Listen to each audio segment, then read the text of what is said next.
entonces tras la desaparición de la URSS, que pues afecta a toda una zona, y qué es lo que sucede con este país que inclusive pues tampoco reclama tanto, o sea, tenía una afinidad con la URSS, así como lo tenía con el imperio zarista, pero sin embargo, pues sí, como que abraza la idea de una autonomía, aunque tampoco la había perseguido. Mira, qué interesante pregunta me haces, es porque es muy compleja, no es fácil de responderla, pero quiero agregar un tema, un concepto que creo que a la gente le ayudaría mucho y de verdad es muy importante en la reflexión, ahora que estamos viendo análisis tan simplistas en las redes sociales y en las diferentes televisoras, el concepto hermenéutica, Enrique, hermenéutica, esta capacidad para desarrollar análisis de acuerdo a las épocas, tomando en cuenta los textos dominantes de la época, tomando en cuenta, es decir, hacer una interpretación no con mis conceptos de ahora, no con mis conocimientos de ahora y no con mi entendimiento del mundo de ahora, sino con una interpretación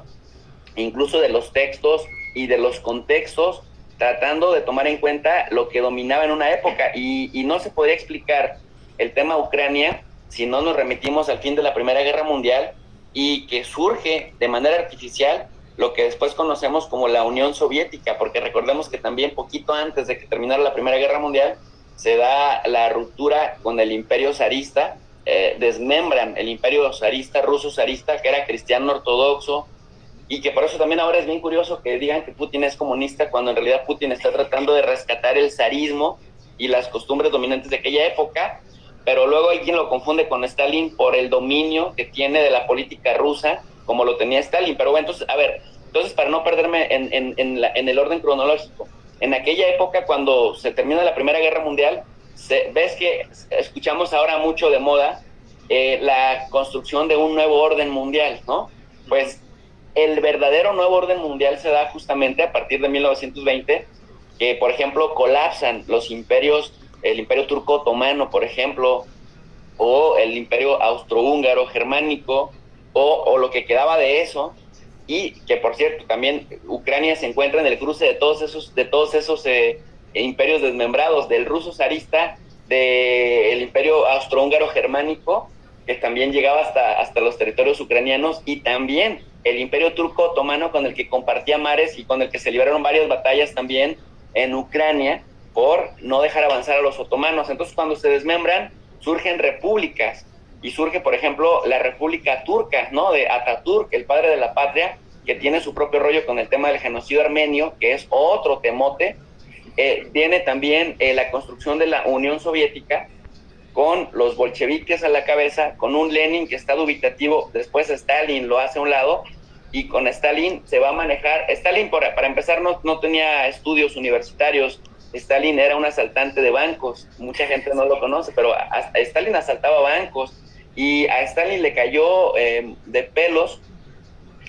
que cuando se empieza a deshacer de sus enemigos al interior de la Unión Soviética que estaba en construcción, pues buena parte de los ideólogos de Lenin, que originalmente eran sus colegas y que lo despreciaban por no tener estudios universitarios, porque además era georgiano, de este país ahora llamado Georgia, que en aquel momento era una región más de la Unión Soviética en construcción, sentían repudio y lo despreciaban, lo veían como el campesino asaltabancos que tuvo el valor de hacer una revuelta desde Georgia para contribuir a la causa de la revolución bolchevique, y después se fue descabezando a los bolcheviques y se dio cuenta que además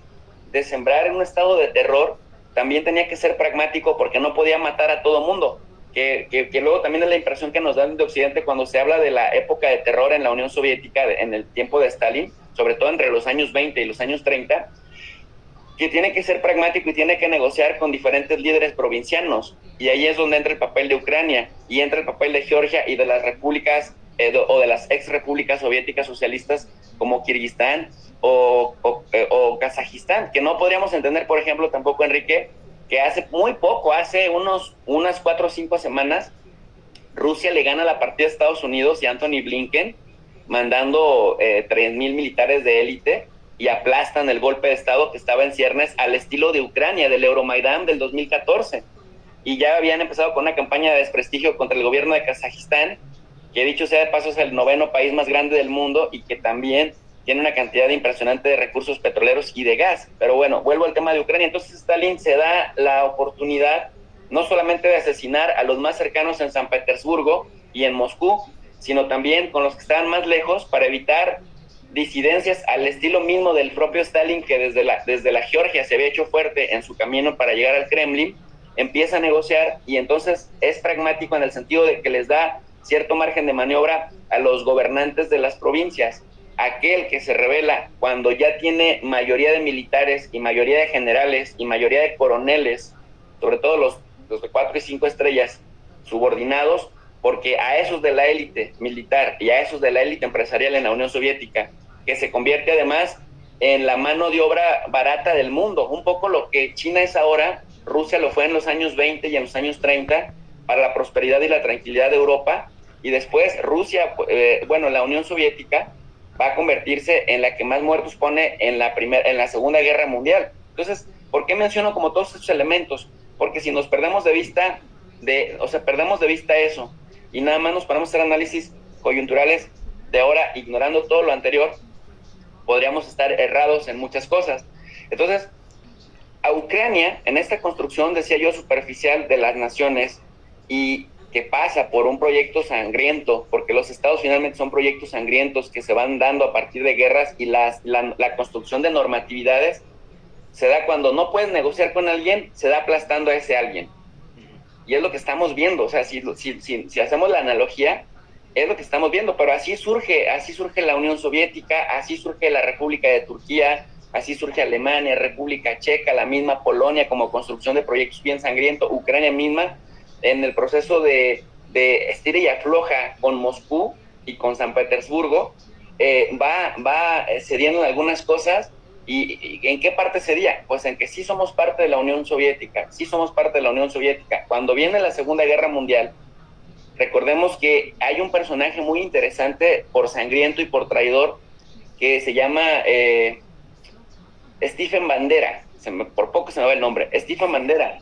que empieza, al ver la oportunidad de Enrique